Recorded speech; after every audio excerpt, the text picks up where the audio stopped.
Hi everyone, I'm Elias, the founder of Crafti. Join me on a behind-the-scenes tour as we show you how your green tea and matcha is made. Let's go! The first harvest of green tea typically takes place in mid-April to mid-May. About 30 days before harvest, black tarps are rolled out over the tea plants to limit sunlight exposure. This traditional technique helps the plants to concentrate their nutrients and achieve stronger umami flavor. Today we're in beautiful Uji with Oka-san, who's going to show us around the tea farm. Thank you so much, Oka-san. Arigatou gozaimasu. The finest grade of matcha comes from the young tea leaves. Oka-san shows us that the young tea leaves are actually smaller and lighter in color. They're also much softer to the touch. Tea leaves used to make ceremonial matcha are usually handpicked to maintain their high quality.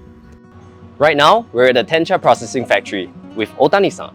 This is where raw tea leaves are transformed into tencha before they become matcha. So we'll take a look around. After harvesting, the tea leaves are quickly steamed to prevent oxidation. This helps to lock in their green color and also their nutrients. The steamed tea leaves are then cooled in these mesh tubes to prepare them for the next step, drying. The leaves are spread out on the roller and are dried in a large furnace. After drying, the stems will be removed from the leaves and then sorted.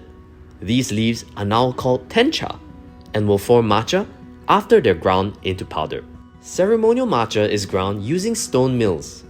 These have been traditionally used in Japan for over hundreds of years. It takes almost an hour to grind just 40 grams of matcha powder. To ensure that the taste of the matcha stays consistent, the tea masters will sample the tencha from the year's harvest and then create their own blend. The taste of tencha can change each year due to changes in the soil and the environment. So the tea masters have to try their best every year to ensure that the blend is similar to the version that they made in the previous year. This is our tea master, who has won the first place in the annual National Tea Quality Judging Competition held in Japan among 120 other tea masters. The matcha is then regularly tested for radioactivity, heavy metals, and microbes in the laboratories. So that's it. Thanks for joining us on this tour.